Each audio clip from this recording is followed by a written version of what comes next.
和那个评估者。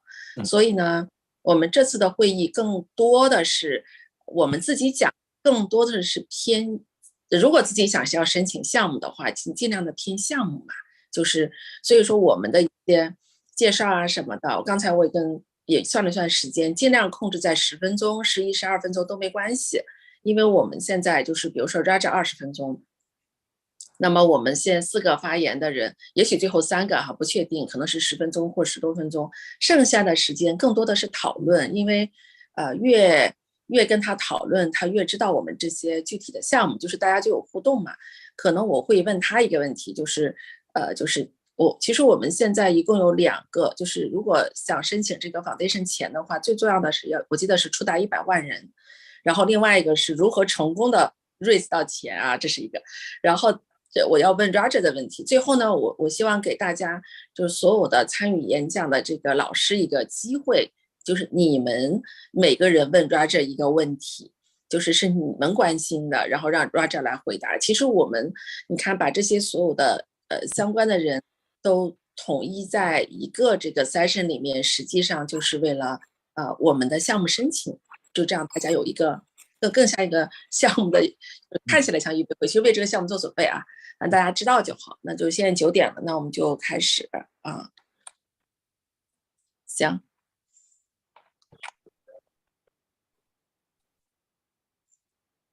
哎，小杜，那个何老师上线了吗？没有，我再联系他一下，我打他微信吧。行，反正这个我们就开始了，然后反正到时他在不在，我也会那个关注一下啊。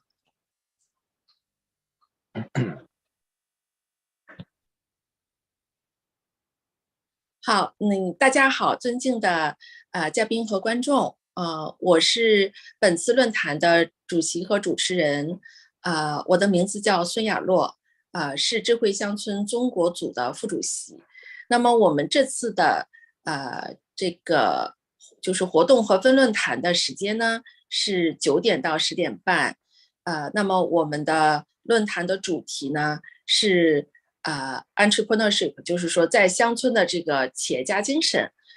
我们今天邀请了4名非常有经验的专家，那么有2位在美国，有2位在中国。当然，现在我们正在努力的去联系这个在非洲的这个 Mercy， 看看我们能不能联系上他。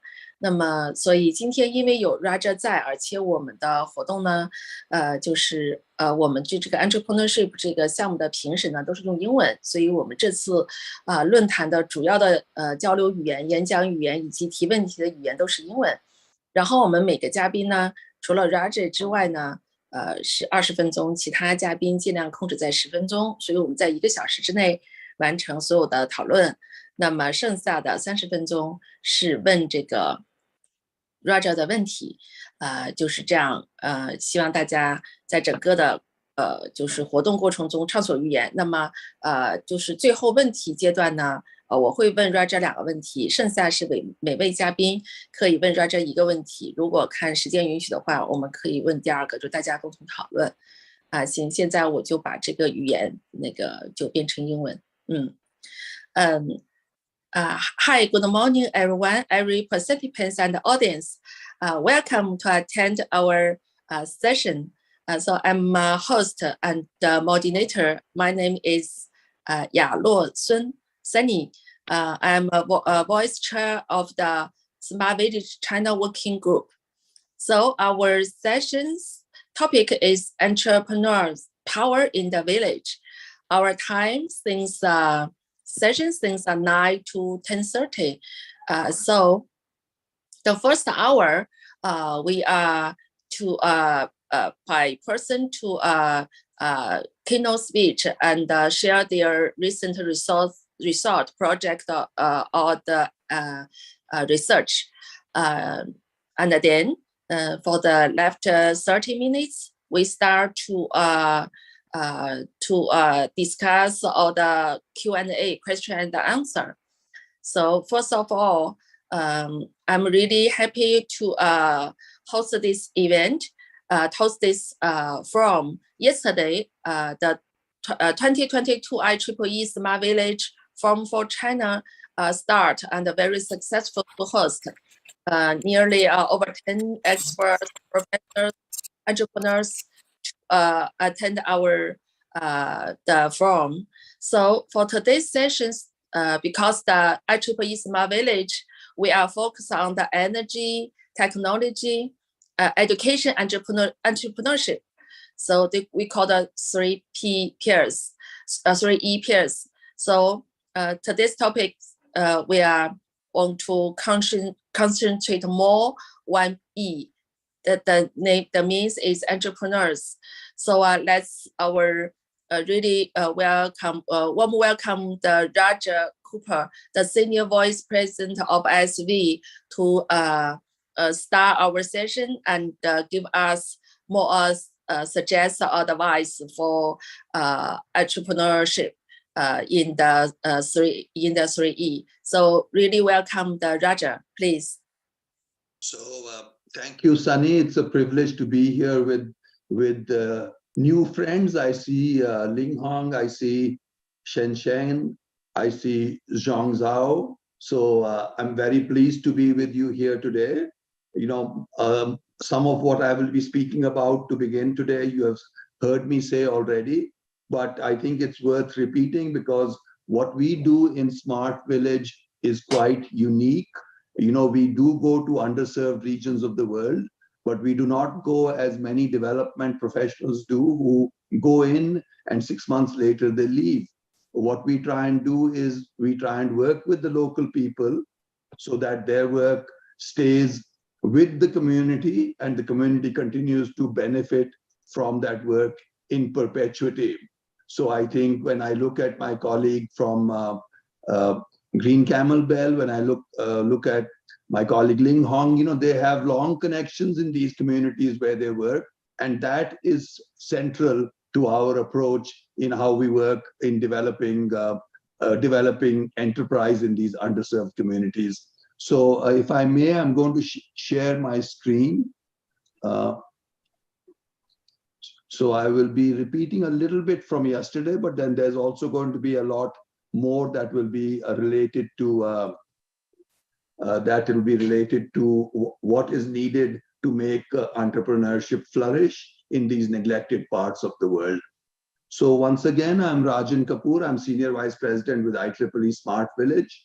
My career has been with, my corporate career has only been with Bell Labs. That was the only large company that I worked with. After that, I have worked with 7 startups. And so as such, you know, I have been an entrepreneur for most of my career in the Silicon Valley and in Colorado. And although I'm retired now, I consider this to be a privilege and the most fulfilling work that I do. So I'm just very happy to be here with all of you today.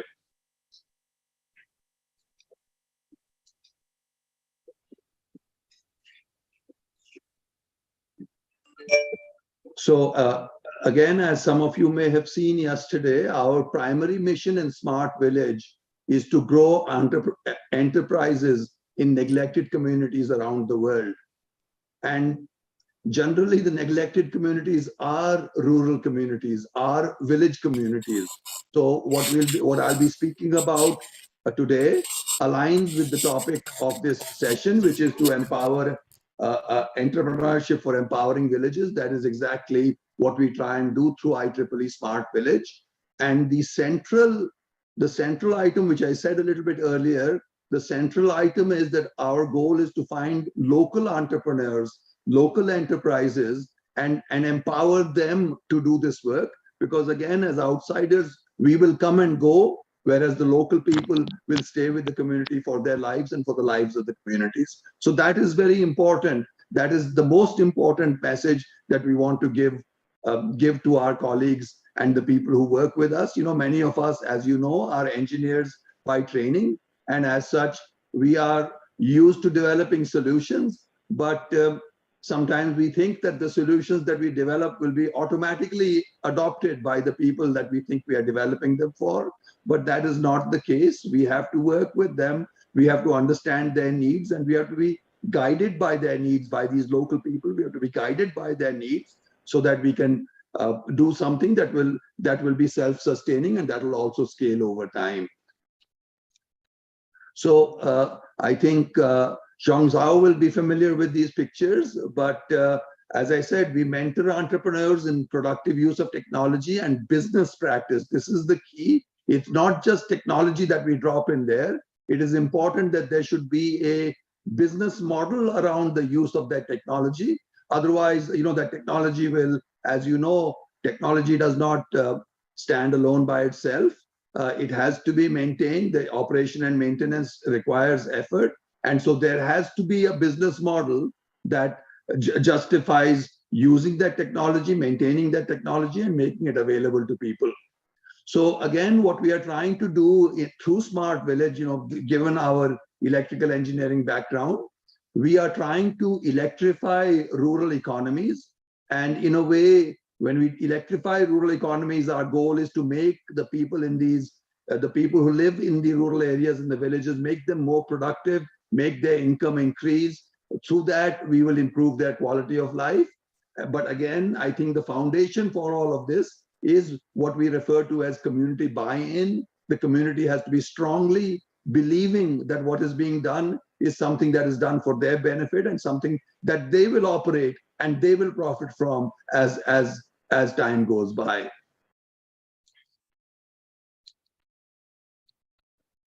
Oh, see if I can go to the next. Here we go. So again, you have seen this picture of Smart Village. We started with lighting many years ago, about 10 or 12 years ago. The lighting was done in places like Haiti and in North India. But since then, we have grown to where we are now doing what we refer to as productive use of technology.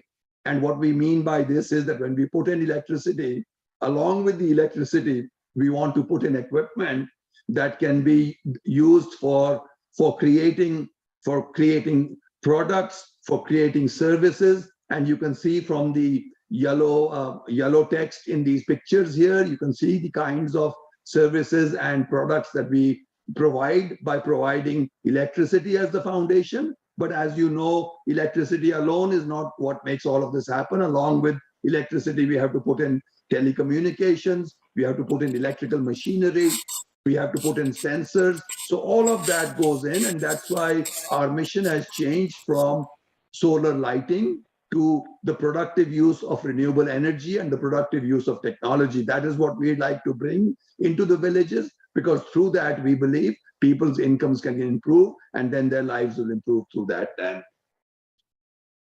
So again, you may have, in prior conversations, you may have heard me talk about our regional working groups as the frontline contact for applicants that work with us.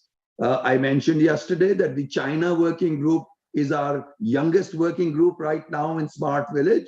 And I am very happy to tell you that you are proceeding extremely fast. I'm quite impressed by the very quick understanding that you have shown of the work we do. I'm really delighted that the 3 proposals that have come to us have come with community connection, whether in Gansu, whether in the province bordering Siberia and Shanxi, all of them have a strong community component. And that, as I said earlier, is the foundation of what we do. And again, through your local connections, through your cultural knowledge, through your language through your knowledge of the local language, that is what's going to make us be successful here in bringing entrepreneurship into these villages. So your role as the working group's role will be to do the mentoring, guidance in deployment, provide advisory resources, not only from the China working group, but also in interacting with the other working groups. We'll be able to see whether there are lessons that can be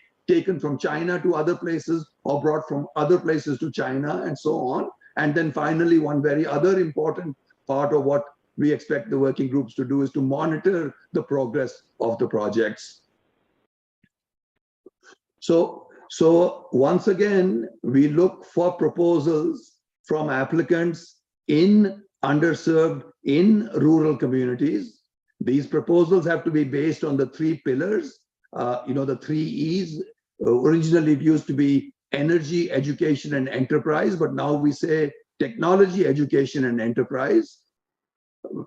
As I said again, engagement with the community is very important. Without the community engagement, we will not be successful. You know, we will be considered outsiders. The work we do will be considered to be the work of outsiders. So it has to be where the community feels that they own what's being put in, and whether it's a community entity, whether it's a cooperative, whether it's a private member in the community, but it has to be a person or an organization that belongs to the community that is doing this work. And our role is to help them be able to do that.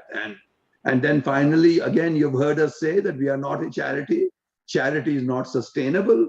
What we want with these projects that we fund, with the seed funding that we provide, we want the proposal, we want the projects, we want these to be sustainable businesses, meaning that they generate enough income both to be able to continue to operate for a long time and even to grow over time. And then if additional money is required from other sources to grow later, then we will be there not so much to give you money, but we'll be there to help you understand how to get that money. Our goal really is to be able to impact 1 million or more people with each of these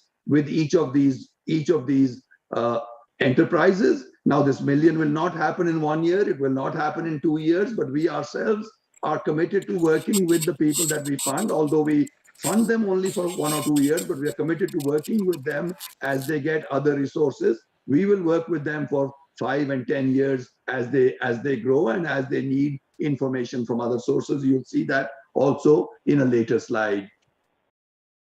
So again, along the lines of a business, then we ask for this concept note, we ask for a lean business canvas, we ask for a 5-year cash flow. And again, I'm very pleased to say that the 3 people who are mentoring these village organizations, all of them are doing a really very good job in pulling this together.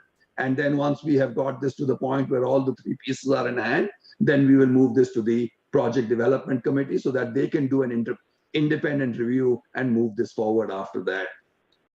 So finally, this is a picture of what the life cycle or the lifetime of our involvement is. We will be involved, as I said, for up to 10 years.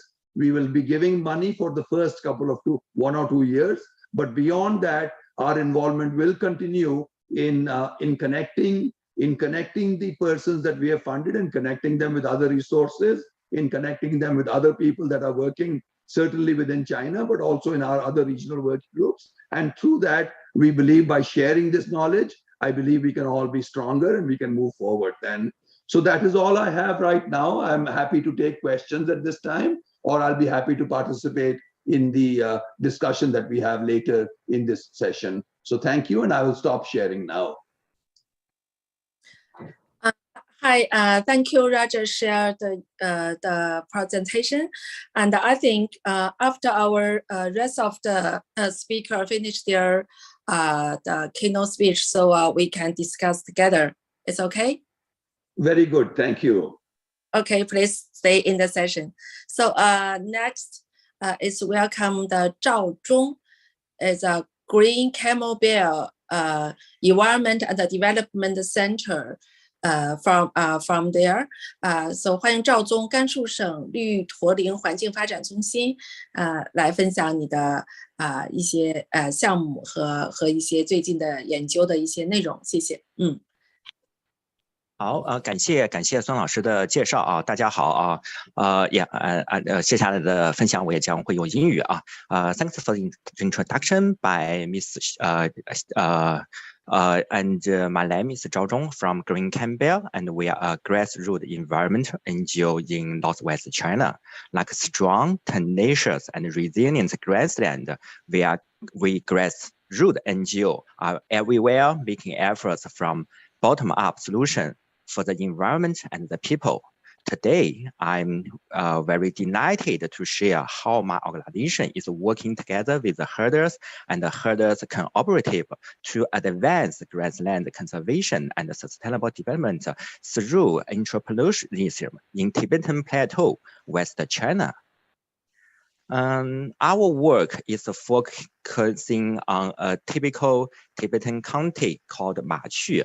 Ma Qu means Yellow River in Tibetan. It's the only county named after the Yellow River. Ma Qu County is located in the east edge of the Tibetan Plateau in northwest China. Machu County has a population around 57,000, mostly Tibetan herders.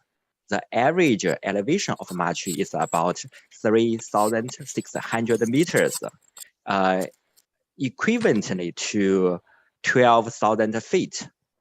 Machu grassland is in the heart of the upstream Yellow River basin called the reservoir of the Yellow River.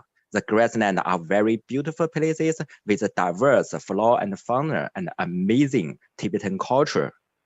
But on the other hand, grassland are facing severe stress and degradation these years.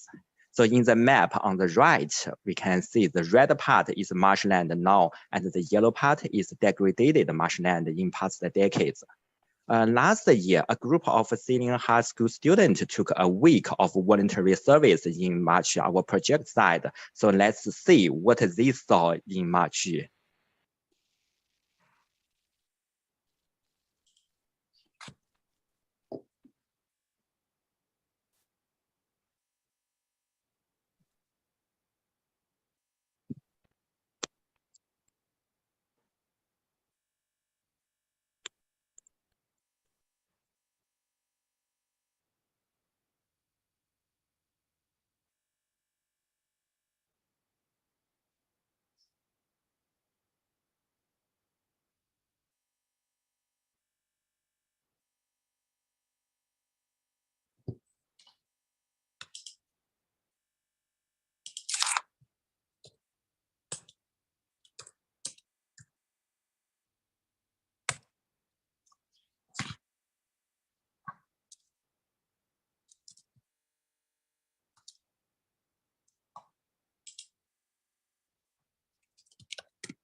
Okay, yeah, and there are some explanations for the reason of grassland degradation, such as climate change, that's the recent rising of the temperature and the decrease of rainfall, such as overgrazing, means livestock has had exceeded carrying capacity of grassland, such as unreasonable fencing policies.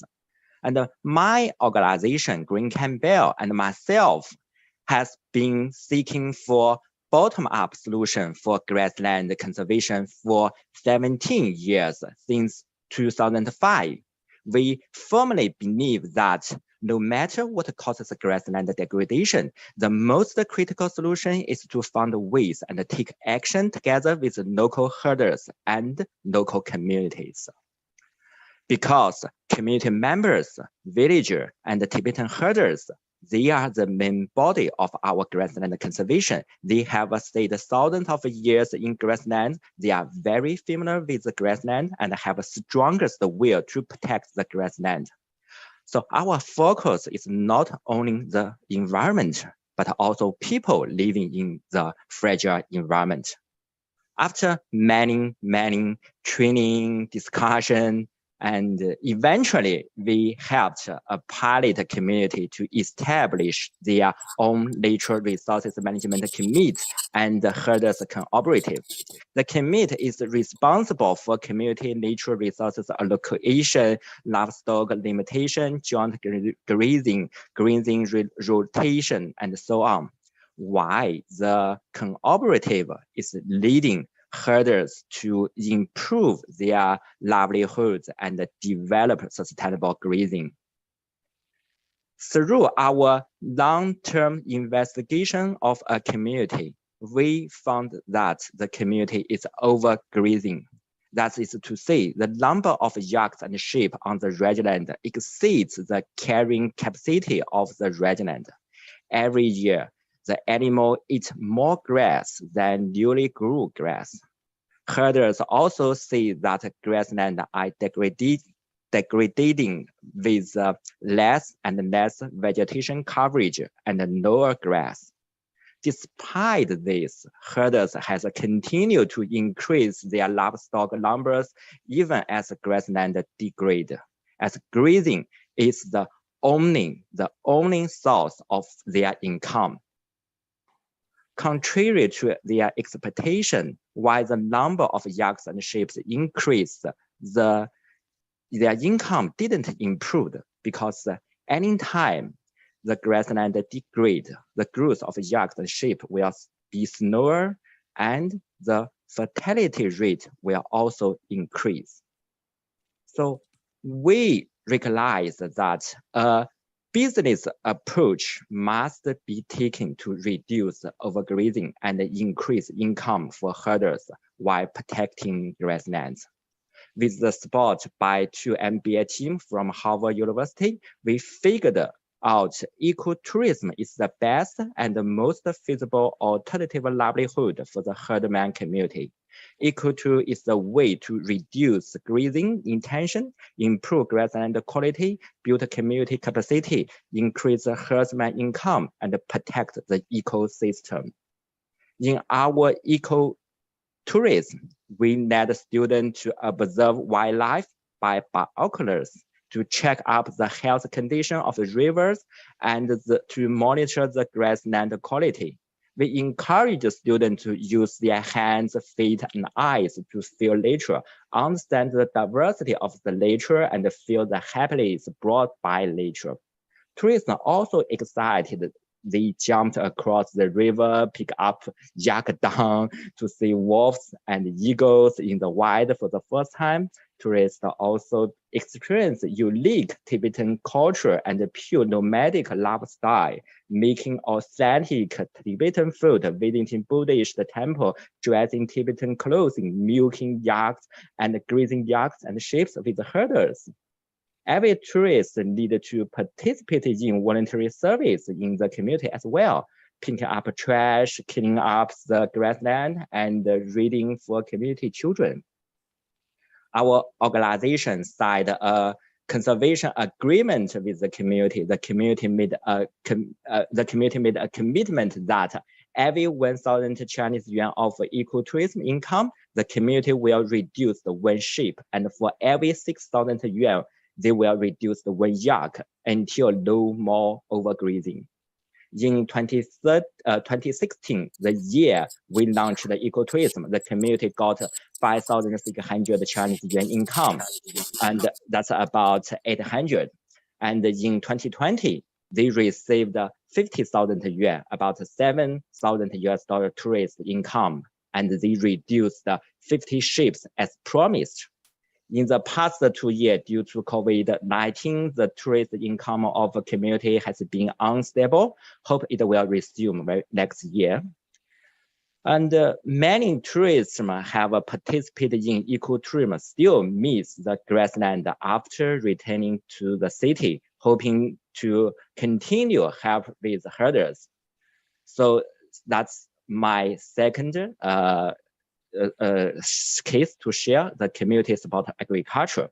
Urban consumer, who want to buy health, safe, and traceable livestock products directly from the herders. For the herders, they also want to establish a direct connection with the consumer. While increasing their income, the herder can also control the number of yak and sheep within a reasonable range, maintain the balance of grass and livestock, and avoid grassland degradation. And in 2021, consumer directly ordered 230 kilograms of yak meat from the herders cooperative, bringing an income of $3,000 to the herders. The herders made $650 more than selling in local market. And in this year, 2022, the cooperative sold a total of 3 yaks to consumer, earning $5,700. Although these numbers are not very outstanding, but you should know our project only targets 8 households. At the same time, the average annual income of a local herder in 2021 is only 1,700. So comparing with 1,700, our program helps the communities get more than 2 people's annual income.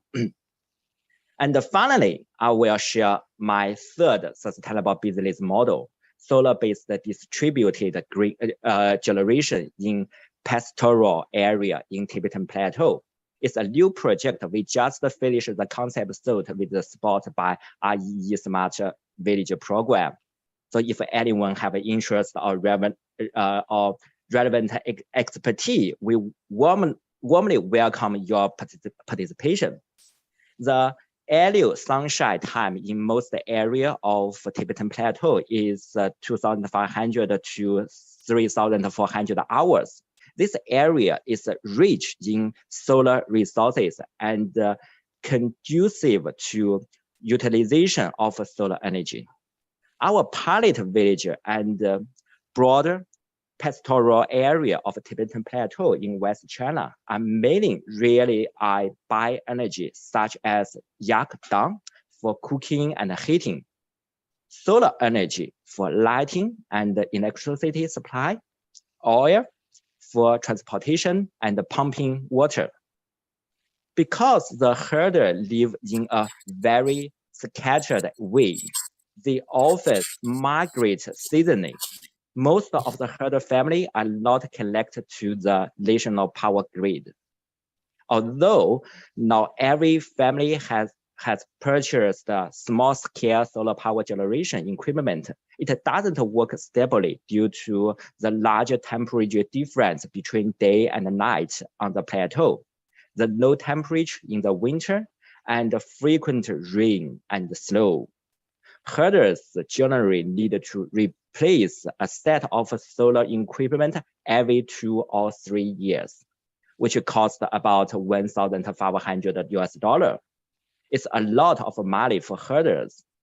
Also, due to the remote pastoral area are far from central cities, and technology professionals, when solar equipment break down, it's difficult to maintain locally, and the herders can only buy new equipment.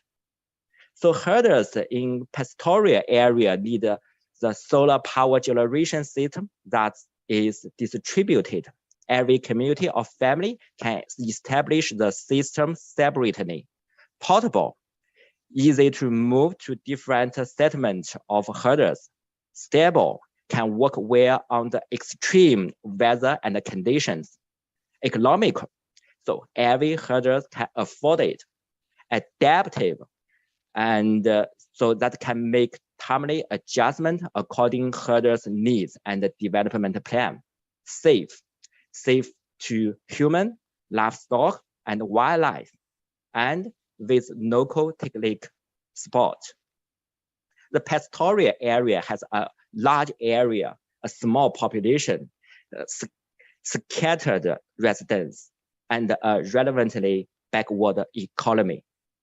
So that's the reason many businesses may not feel that it's a high return market. This requires local herders, social enterprises like cooperatives, and NGOs like us to work together using innovative methods to develop a suitable solar energy system and to improve the relevant knowledge and maintain capacity of local enterprises through long-term capacity building. When the solar power generation system is established, much more than lighting and charging for a cell phone, the community can install an electricity cooker, heating, and electricity water pump, which will benefit all community members, especially women and children. Women will be freed from heavy housework of picking up yak dung, carrying water. Herder's tent will be warm and cleaner with better indoor air quality and improve the children's health. The electricity fence will prevent wild animals like wolf from harming livestock in the evening and reduce economical loss of herders. The price of meat has been fluctuating up and down. After the community purchase a larger refrigerator, the yak and the sheep can be slaughtered before losing weight and then be sold when the price is high, which will also increase the income of herders. With greater and more stable power supply, the community can also develop the processing of livestock products such as air-dried beef. The community can also build electricity vehicle charging pumps. Finally, the community will be a total net zero emissions community.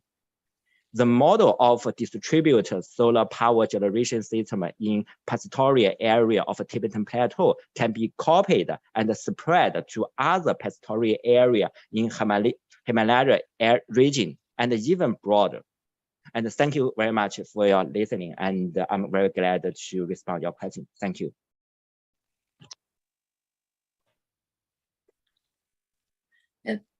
Thank you, Mr. Zhao Zhong. Thank you for your efforts for our yellow area, especially for the Gansu province. Thank you. So the next, so welcome the Wu Zhengsheng. He also the Smart Village China Group Vice Chairs and Associate Professor of the Beijing Jiaotong University. Yeah, so please welcome Professor Wu to share their project, also some recent research. Thank you.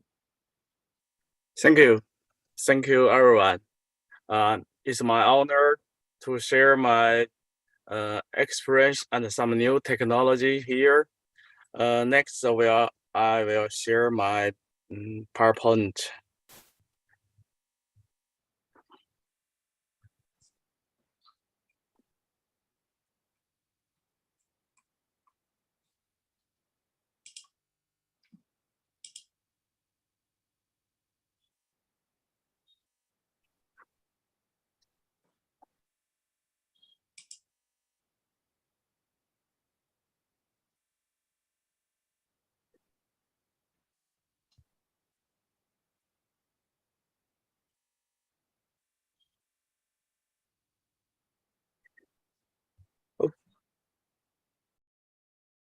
Today, I will introduce some technologies in smart villages, and I will share some new technologies for smart rural electric energy substitution technologies, and some topical keys and applications.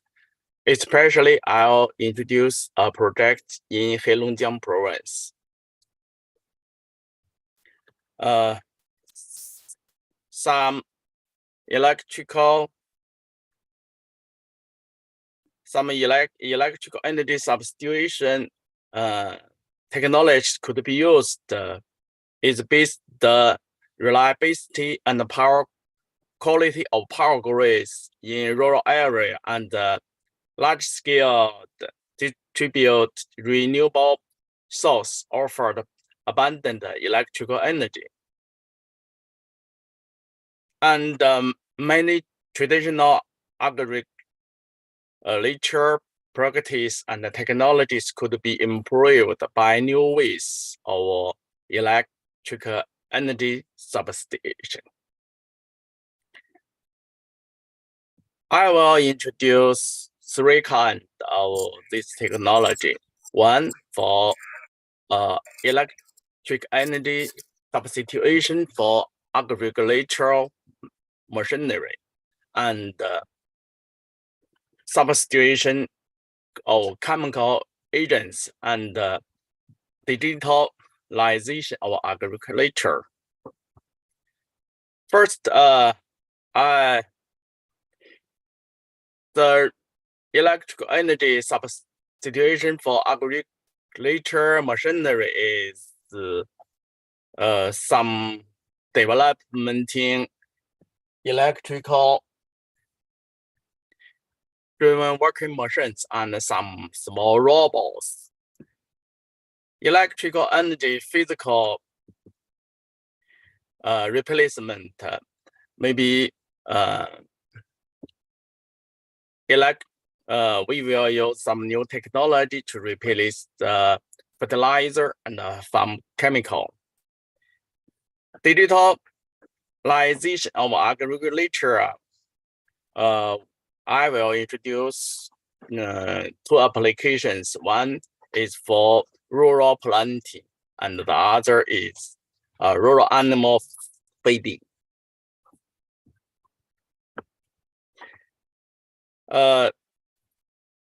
In the replacement of agriculture machinery, I'll introduce two kinds of technology. One is intensive farming, introduced monitor the electrical driven working machinery and small robots. This is some kinds of large machinery, such as excavators, orchard machinery, and straw handling machinery. The other kind is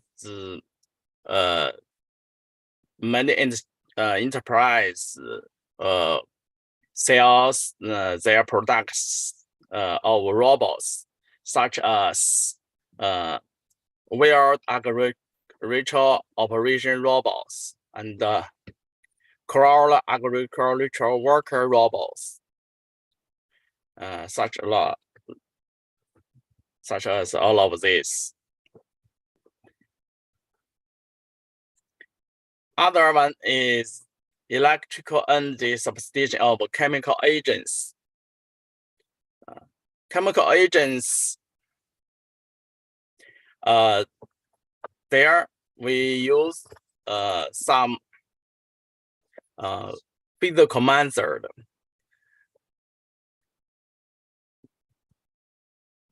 According to the new technology process report, the high frequency agricultural water treatment device made of high frequency ferromagnetic materials is high frequency improvement of water quality, and this water will make the plants grow faster.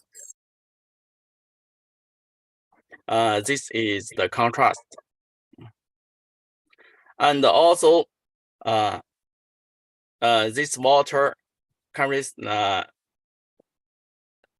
sterilization and disinfection technology. This is 6 strawberry and strawberry after using this enable water. This is another using the foam chemical, and it can process the water. Next, I will introduce some soil treatment new technology. According the research of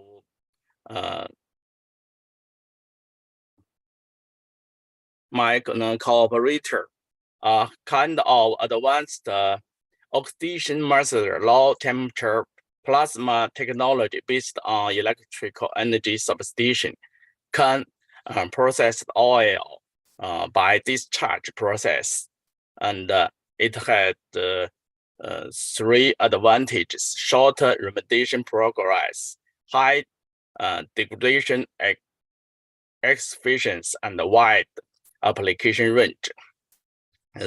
This is the technology mechanism.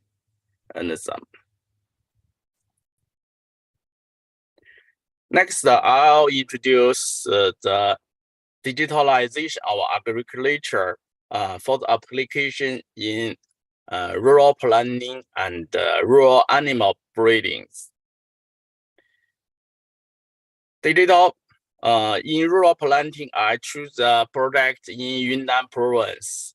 They use digital flower planting platform to collect the multi-dimension data, record and analyze the grow house crop data to use the technology of communications and VR, AR, cloud computing, AI, and other technologies, and also many sensors was used. So they used in plant guidance,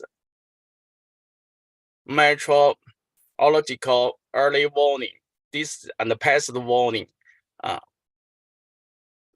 agricultural calendar, and transaction traceability.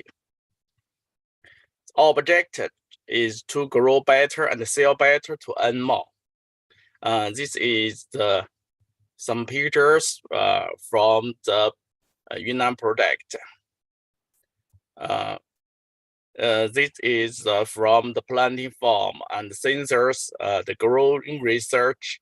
Also collect all the information to the cloud platform, and the platform support the sales. Also, maybe the flowers. Recently, I heard the flowers was sold to Japan.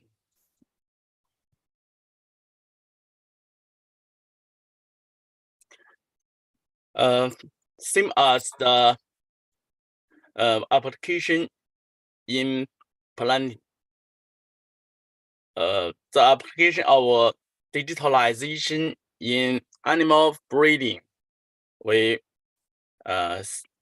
support from the government and PV on the roof of granary and animal house, and we build distributed electric drive macro meat processing enterprise, and we use electronically controlled automatic small assembly lines, and also new communication technologies such as 5G, IoT, VR, and cloud computing are used. We use this, all of this help support and new technology to help feeding, education, and cloud warehouse trading, improve the add value and profit margin of rural aquaculture, and monitoring the feeding and meat processing model promotion. This is some picture feeding guidance and education, scientific reproduction, ration feeding, cloud warehouse trading, animal husbandry medicine, and animal location. Because in this project we found breeding 2 key points, has triple key points, where alive and health. So we monitoring and warning all the time, and also we give the management help by the cloud platform. Also, the project from Heilongjiang province. This is the PV on the roof is being building. Also, we will this project is applying the fund of our ISV. We will use the fund to make the mobile micrometer processing unit And also enterprise will help to build the cloud platform for education and management. Also, this enterprise will help to promote this this business model in all of this area. Also, smart village is a great work, and the goal is economics, education, and environments. It's triple E. The goal of ISV, energy, education, and enterprise, also 3. I think this smart village need lots of all of us work together and to help more people. That's all. Thank you very much. Thank you, Professor Wu, and thank you your share your project in the Yunnan province, also the Heilongjiang, also the recently the research of the technology. So the last one is He Jijiang from the Tsinghua University called the Energy Transition Research Center. So please, Mr. He, share their some project. So we control the time from in 10 to 15 minutes. Then after that, we will discuss with the Rajan. So please, Mr. He.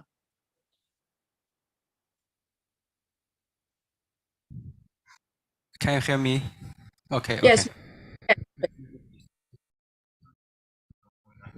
Okay. My name is He Jijiang. I came from Tsinghua University. Let me introduce the Weidian Village Zero Carbon Village Laboratory. This is the Weidian Village location. It is about 70 kilometers away from the Tiananmen Square. And Mutianyu Great Wall is only 3 kilometers away. In this village, there are 210 households and over 500 people. This is the overview. There are persimmon, chestnut. In this village, they are the best chestnut in China. And there are other greater. Okay. And the left is fish, very delicious fish. The right is the chestnut. There are farmers' hotel and restaurant serving tourists who climbed the Great Wall. There are many tourists. So we have a zero carbon village planning. First one, we assess the rooftop PV potential. Remote sensing information shows that the roof areas is about 63,000 square meters, and the installed PV capacity is about 10 megawatt. So the power generation can reach 12 or 15 million kilowatt hours 1 year.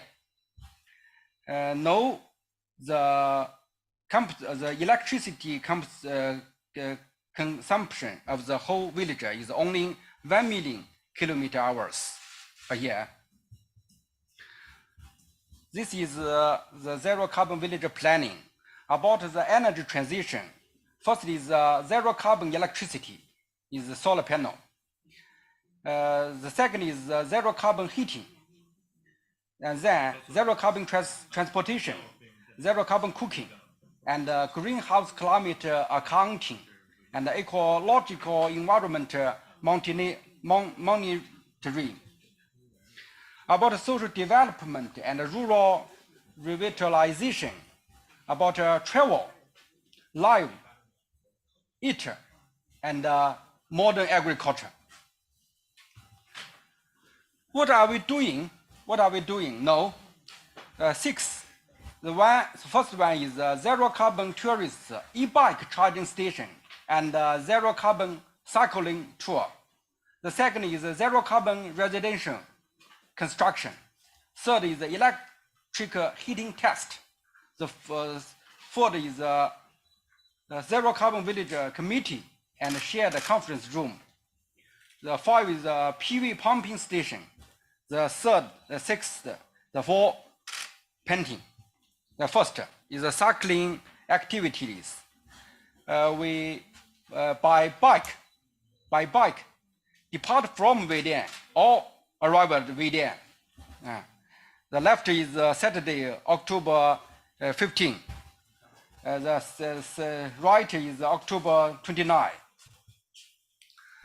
This is e-bike charging station. Here is number 3, Beijing number 3 charging station for us.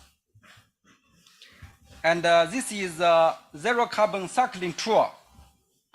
We ride to Mutianyu Great Wall.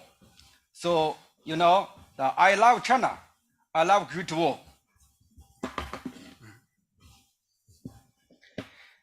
The third is zero carbon residential construction. The right is landlord Yang Haijian. The foundation area is 200 square meters. So we'll construct 2-story buildings and build a BIPV on the roof, about 35 kilowatt solar panels.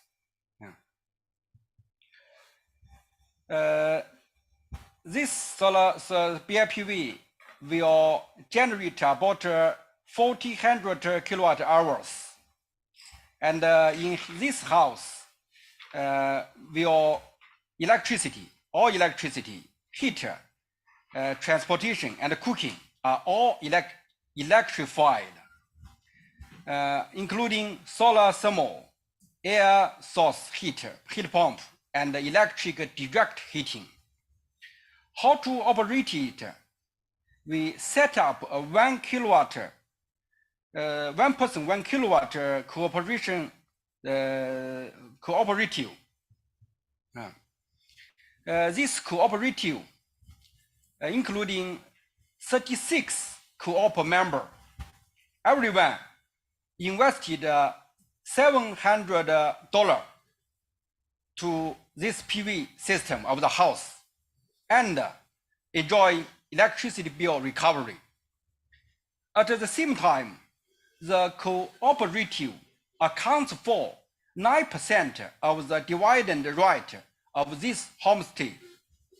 If the equity income is higher than the electricity fee, the dividend will be distributed according to the equity income. There are 36 cooperative. I'm the number 1 and leader. We calculated every year electricity income at least $2,400, and this homestay will come $70,000, and the cooperative dividend will be about $7,000.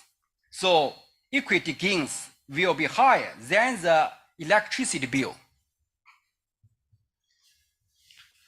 So this is included in our cooperative. The name is 1 person 1 kilowatt PV.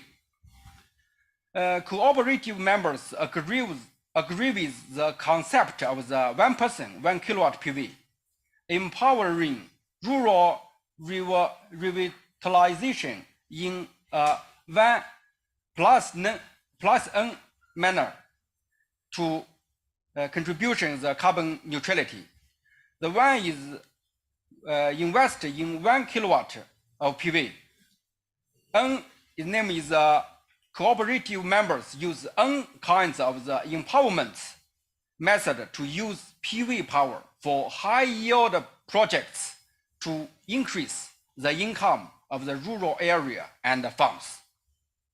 There are about PV charging station, cycling station, PV water pump, and other, such as the PV cold storage. The cooperative only invest in the PV part of this project, maybe or extended to the energy system. The main body of the project, such as the house, is invested by villagers and other social actors.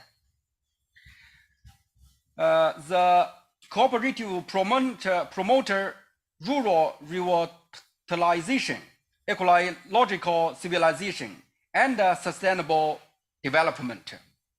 The first entity of the cooperative is the 1% 1 kilowatt PV cooperative in Vidian villages. The first investment project is the Yanghaijian homestay. And then next is the electric heating test in residential.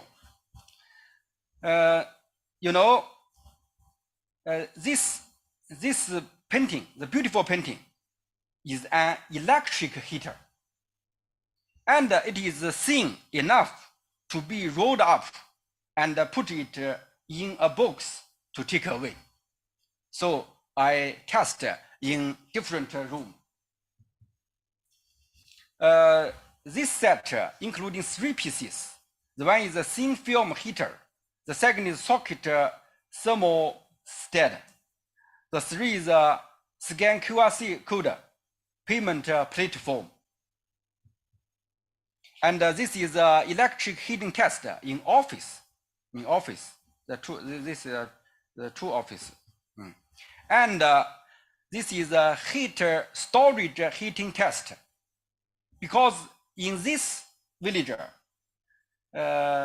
before from 8 p.m. to 8 a.m., the electricity, the price is very cheap, only 2 cents. Only 2 cents. And this is a solar water pump. In this village, the current water pump electricity bill is more than 15000是吧？$15,000. $15,000. It's a very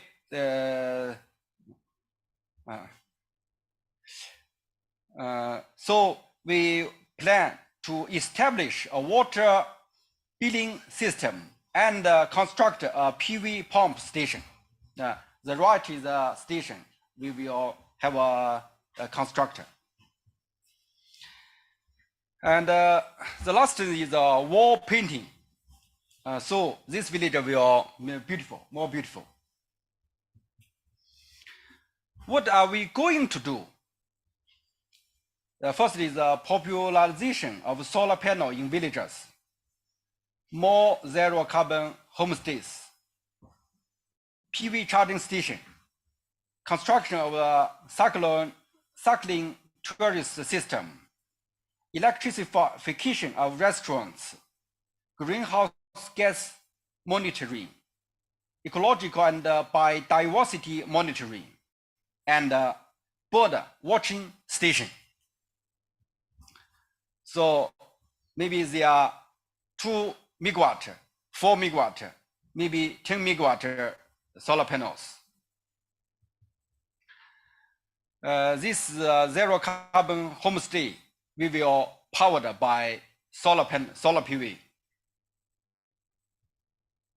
And construction of the cycling tourism system right to the Mutianyu Great Wall. This is a scan code equal scan code payment charging socket. This QR code can scan and to pay. Electrification of restaurant, more and more. And a PV park lot and a charging station. You can write it is a solar panel and on the parking lot and charging the EV. I wish that the people in Mutianyu parks their electric cars in the parking lot of Vidian village to charge green electricity. Then ride e-bike to Mutianyu Great Wall. This is a discussion in the village. This is a discussion with villagers. And this is a consultant committee. The left is me, and the right is the villagers. This is we write from Tsinghua University to Mutianyu Great Wall. On November 8, He Jijiang rode from Tsinghua University to Weidian village. This is a journey of 77 kilometers. And the next day, the girl, Cheng Jing, postdoctor, they ride to Weidian village. They travel 80 kilometers, ride this e-bike. This other constant consultant committee and more consultant committee. So many consultant and other consultant committee. And then this is support units, Beijing Citizen Cycling Commuter Club. This some activities, other activities. And they are supporting institution, about 30 institutions. The last, welcome to Weidian. They are great, delicious food. Welcome you. Okay, thank you, Mr. He. I understand. Thank you very much. And here show best practice for the new renewable energy how to application in village. So now we are start to discussion because I think most of our participants apply for the ISV funding for the project. So now after I ask Rajan two questions, then I would like to give a chance for all the participants, speakers to ask Rajan one question. Then Rajan ask everyone one question. Then we can discuss together. Because during the apply for the SV, we only have a chance to answer Rajan's question.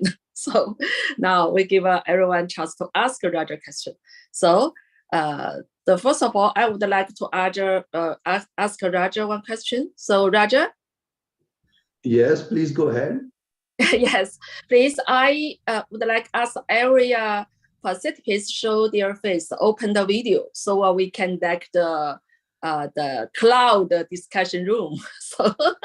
So Zhao Zhong and He and Wu Zhengsheng, please open your video, please. So we can like the cloud room. Yes. So let me start before you ask me any questions. Let me start by saying thank you to all of you for speaking in English. I am not speaking Chinese at all. So thank you for speaking English today. I know for me, a foreign language is always very difficult. So thank you for the effort that you're putting in to accommodate me in this conversation today. So Okay, please ask your questions now. Yes, the first of all, please let me ask first one question. And I think you are entrepreneur, also you are engineering. So most of our community for the IEEE, most of us is the expert or the teacher, professor, postdoctor, model engineering. How to change mindset from the engineering to the entrepreneurship to help the villagers to apply for some project, help them? No, thank you. That's a very important question, because as engineers, we think of small pieces and we do a very good job, and we think very carefully and we do very detailed job. But when we want to be entrepreneurs, first and foremost, if we don't have a customer who's going to pay for our product, then it does not matter if our product is good or bad. We have to have a paying customer. Yeah? Somebody has to pay for the product. That will bring revenue for the company, and then it will grow from there. So as engineers, you think about the product and you're happy with the design you've done and you're happy with the parameters you're measuring. But the important thing is that, is there somebody who thinks that the work that you have done is worth to pay for, because it will make some benefit for their life? That is what you have to think about when you do the work. As an engineer, I enjoy doing engineering work. I always want to make it better and better and better. But the more important question is, when is it good enough?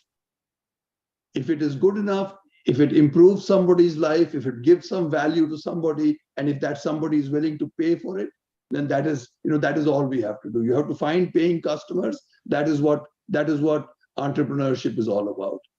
Yeah. So whether it is Steve Jobs making iPods, he finds paying customers. Whether it is Elon Musk making Teslas, $100,000, he finds paying customers. So as engineers, you have to think about how will the work that you do, how will you get paying customers for it? Okay. So I'll take a follow-on question, Sunny, or any comments from everyone here in the audience? Yes. So so we start from the Zhao Zhong. So you can ask Raja a question. Also, Raja can ask you a question also. So yes. Okay, thanks, Raja. And I have a question about peer learning and knowledge management. And during the preparation of our program, we encountered some professional technical problems, such as how to ensure the stability of solar system in cold and high altitude area. So perhaps other ISV supported program have experience in this area, and I would like to ask her, where can I find the information of other projects in the future? And also in the future, if our project is successful, will the ISV supported social entrepreneur in similar geographic situation would like to promote the model and copy our experience in other similar locations? Thank you. No, very good. I was hoping to ask you that question myself. So you are already thinking about what I was thinking about. So we have two entrepreneurs, both of them in India, who are doing high altitude work in the Himalayas. So what I'd like to propose, Sunny, is I would like to request you to invite one of them to give a talk in the China working group. And we can start the dialogue. We can start what are the problems they have dealt with, what are the problems. So for example, one of my colleagues, he works in the mountains in North India. And just like for yourself, where you work in these green pastures, in these high altitude pastures, the air is very clear, the night sky is very dark. You can do astrotourism. When people come from cities where the air is not so clear, they don't see a clear sky at night. So this fellow is putting in telescopes in the village with the villagers, and at night they're showing the stars and to the tourists who come to. So these are the kinds of ideas that you can exchange. This gentleman runs an organization called the Global Himalayan Expedition. His name is Paras Lumba, and I will introduce him to you so that we can arrange. First, we will do a presentation. After that, we can have an ongoing dialogue on sharing ideas, on sharing what has succeeded, sharing what has failed. As you know, as engineers, we know everything does not succeed. So it's important also to understand each other's failures because we learn from that. Okay, I hope I have answered your question. Yeah, yes, that's wonderful. Thank you very much. And I'm looking forward to the further communication with other partners of IEE. Yeah. Very good. I will make that. I have made a note already. I will talk with Paras Lumba, the gentleman who runs that organization. He has electrified 180 villages in North India over in 5 years, and some of these are 12,000 feet. Some of these are 14,000 feet elevation. So they carry the solar panels on their backs or on yaks. But they are using lead acid batteries. I think in China you have the advantage of lithium ion, so it is a little lighter to carry that to remote areas then. But congratulations for the work you're doing, and I'm really I'll be very happy to make the connection with Paras to move this forward. Okay, thank you very much. We really appreciate it. Thank you. So the next one, please pass to the Professor Wu, so you can answer the Rajan's question. Yeah, ask questions. Yeah. So, Professor Wu, your work, I believe, is in the Heilongjiang province,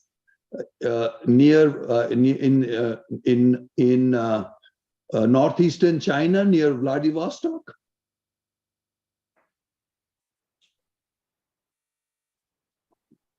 So I think his connection is frozen. Yes. Here. Oh, he offline. So maybe we're waiting for Professor Wu. So we pass to the Mr. He. So hello, Mr. He. Yes, you can ask a Rajan question. You also can ask question too. Oh, hi. Thank you, Kapur. Nice to meet you. For me, this is the first time to take part in the IEEE Smart Village Forum. So I want to know how to apply for your foundation. So first of all, let me thank you for the discussion in English. Again, for me, a foreign language is always very difficult. So I am very grateful that you have made the effort to present your information to me. I'm also very impressed by the work that you have done already. So as I have said in the start of my presentation, the application should come from the community. Whether if it's a community cooperative, if it's a community small business, if it's a community, the application should come from the community for people who live in the community. That is what we are doing with the pastoral cooperatives in Gansu. I think that's what we are doing with the meat packing cooperative. So for yourself to apply, please identify, maybe like the gentleman who's building the homestay, please identify somebody like that who will run the business, because when we give the funding, we want somebody to run the business, and 5 years from now, he should run the business, and 10 years from now, he should run the business, or she should run the business, and they should be making some income from it, because the income will motivate them to continue to work the business. I am 70 years old. Okay, I am retired. I do this for my pleasure. I'm a volunteer. Okay, but the younger people have to earn money. They do not have the time to volunteer. They have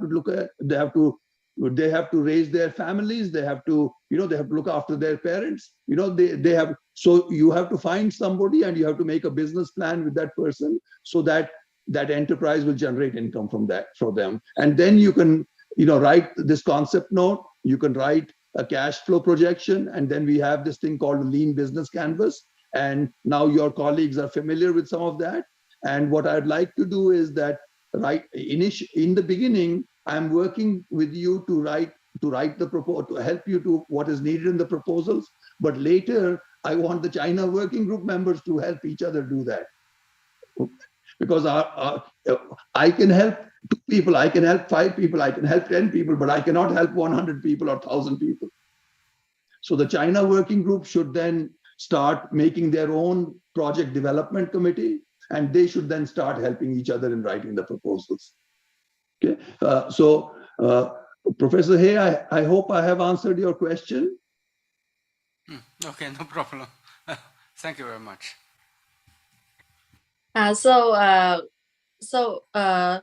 Professor He, so you are maybe you agree how to say the maybe you are after that we will discuss offline because Mr. Wu Zhengsheng and also Mr. Zhao Zhong apply for the Rajan's IEEE's project already, so we can work together. Okay. You can learn from each other now, just so that you understand. The next step will be that after we have done the development of the proposal, now it will go to our project development committee, and that is an independent that's an independent evaluation committee. I do not play a role in that committee. Okay. They report to me, but I do not play. They are independent of me. They will make the decision on their own. Okay. Now we can have a dialogue with them. If there's something they say is good or not good, then we can improve it. But they will make the decision independently. Okay, thank you. So we pass to the Professor Wu. So you are back now. So yes. Sorry for offline just now. Thank you, Roger. Thank you for your kind help in the past few weeks. I have a detailed question. I noticed in your PowerPoint and the applicant must be underserved community. My question is how to describe the underserved community in detail. Yeah. So underserved community is a community where there is lack of opportunity. Okay, when you go to the poor parts of the world, the people are not stupid, but they don't have opportunity. So we want to create, underserved communities are communities where the income generating opportunities are few. We want to enlarge those opportunities, and underserved community can be a slum in a city. Underserved community can be a remote village. An underserved community can be an island, but there is lack of economic opportunity for people over there to make income. As perhaps in China, you have this issue also. In many parts of the in many rural areas, people are leaving the rural areas and going to these cities because there are jobs in the cities, but there are no jobs in the rural areas. So an underserved area is where there's a lack of opportunity, there is a lack of jobs, there's a lack of income generating potential.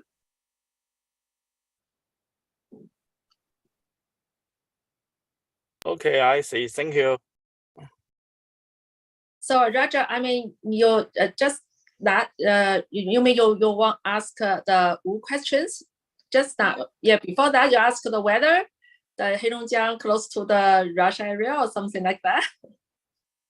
I looked at the map. It's very far in the northeast, near Vladivostok. It's near the Siberia border. Yeah, it's about 200 kilometers to the border of Russia. And from Beijing, do you fly? How do you go there? How will you do the project? It is very far from Beijing, no? About 2 hours flight. 2 hours flight. So how will you do the project? Because you cannot go there every week or every month. I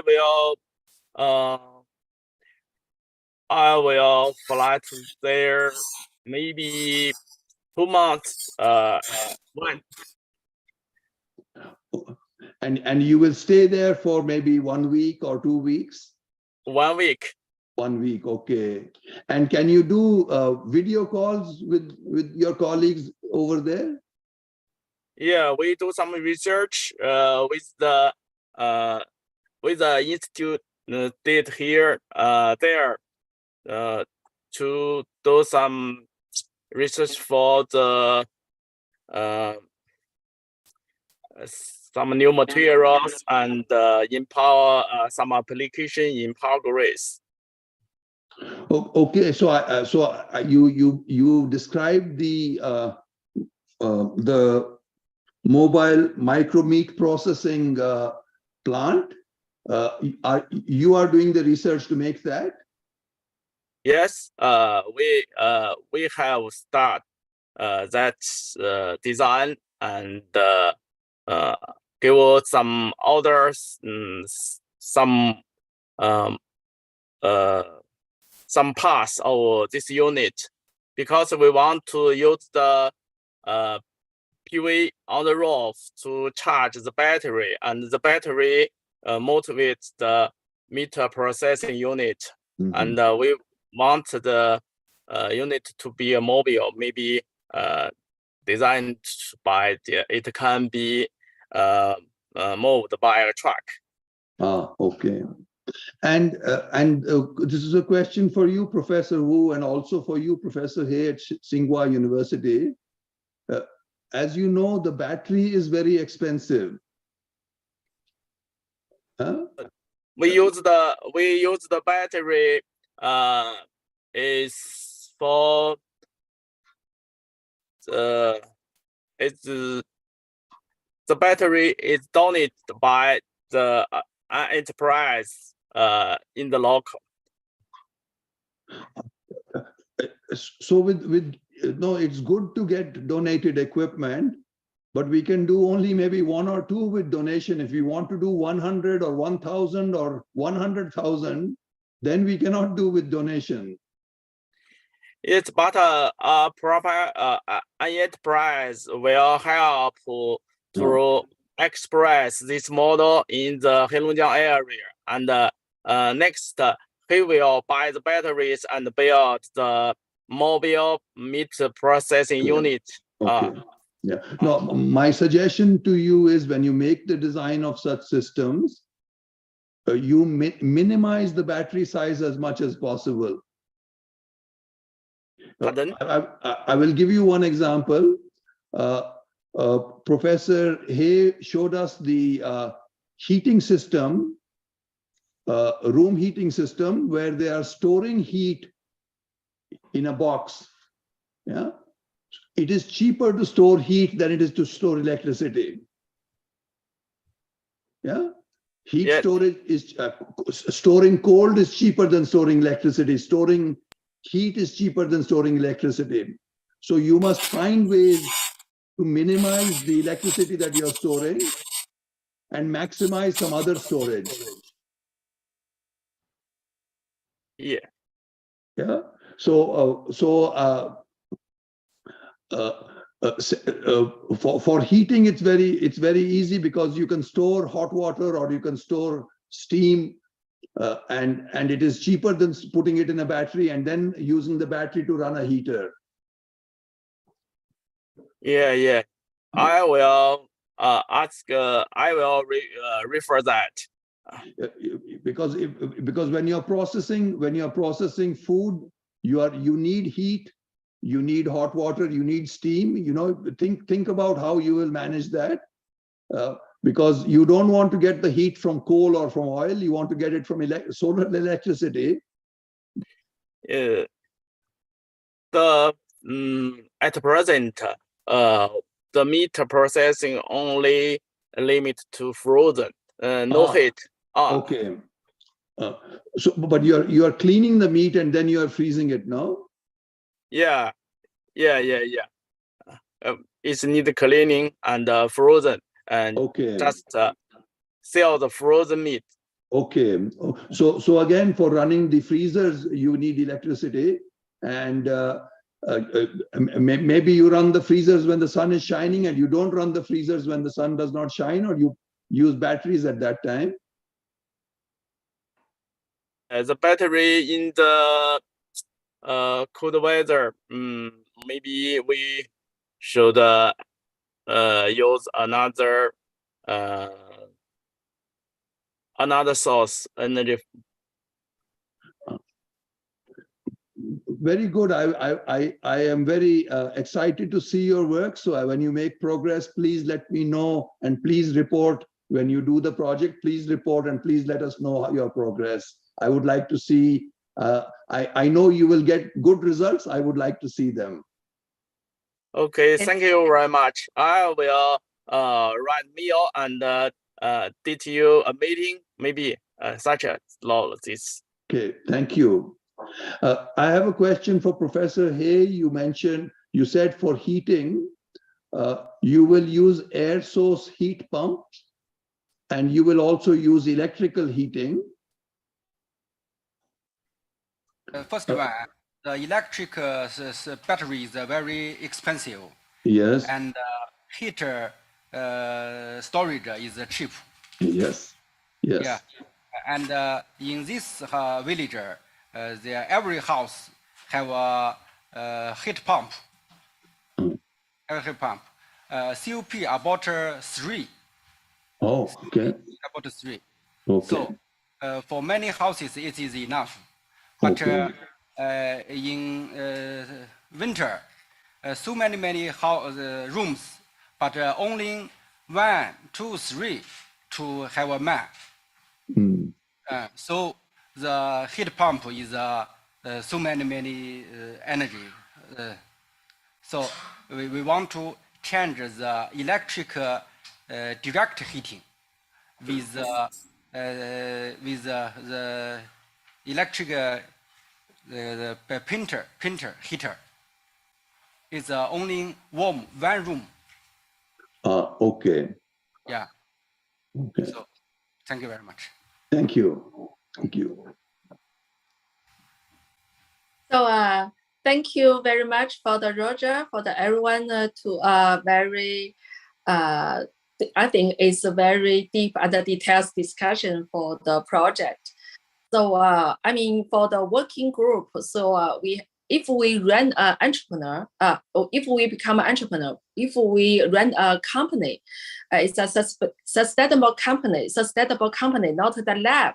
So we not only concentrate the technology, but also the project, fundraising, finance, marketing, yes. everything else. So it's a small company, entrepreneur. Enterprise, not the lab. So so that's why it's more quite dramatically changed from the entrepreneur side to entrepreneur side. So yes, so I'm actually a financial person. So I do the fundraising for the renewable energy group. So I raised $200 million for my company before that. So for my perspective, I would like to share my financial knowledge, know-how to everyone to how to prepare. I mean the presentation for the fundraising. Yes, it's for finance, balance sheet, or something. No, excellent, Sunny. So you know our model is to give seed funding. Yes. To prove the business model, and after the business model is proven, we look for people like yourself to help our entrepreneurs so that they can write business plans for raising more money. So yes. I'm very glad you're part of this group, because your expertise is the next step to climb up from we give very little money. We give $25,000, $200,000, but to reach 1 million people, to reach 10 million people, we need much more money. And the work that you do is the work in that direction. Yeah, so we do a prototype. Yeah, and then we are going to how to spend our business model or something like that. Yes. So it's my pleasure to become one of the group to do some the volunteer job for this group. So I'm very happy for that. So thank you very much. But last but not last question, I want to ask the Raja and close the panel discussion. Would you share us some? I mean, want to the secret. So how to successful to raise the seed fund from you or the Smart Village Foundation? Please give us some tips how to successful to raise seed funds.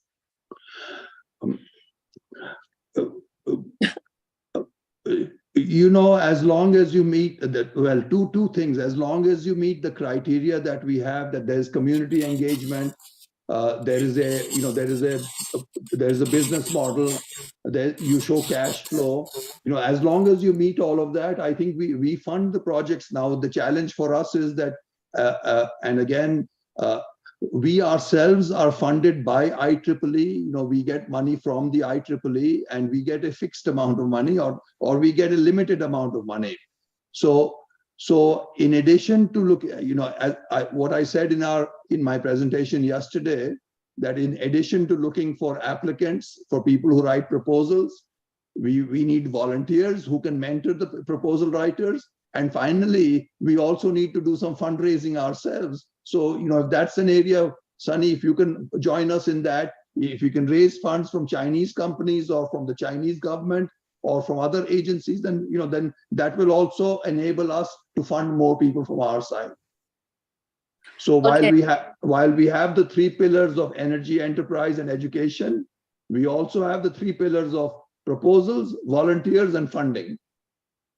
Yes, thank you. So we will continue the conversation. I would like to now go to the next session, but I thank you all very much. And, you know, one of these days, I hope to meet all of you.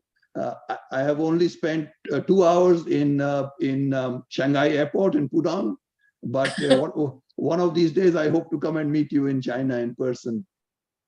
Yeah, me either. So thank you.